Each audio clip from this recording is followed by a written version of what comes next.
Presidente Rodrigo Duterte motambong sa ika-49 nga Charter Day celebration sa Dakbayan sa Mandaue. Karong Agosto 30, si Chona Carion sa report. Si Presidente Rodrigo Duterte mo'y pinasidunggang dinapit sa Charter Day anniversary sa Dakbayan sa Mandaue. Mutambong siya sa groundbreaking ceremony sa housing project diha sa Barangay Luok. Ang Office of the President may pasalig og housing project sa Dakbayan, dino sa kalibo ang makapahimus niini.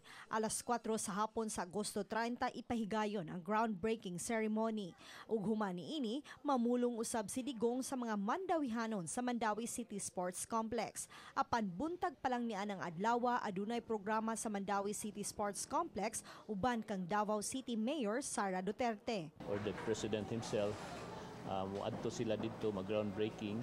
Then right after the groundbreaking, they will proceed to the sports complex.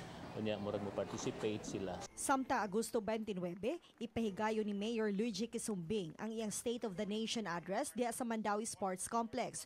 Human niini ang paghatag og pasidungog sa deserving employees sa Dakbayan. Chona Carion, Balitang Bisdak.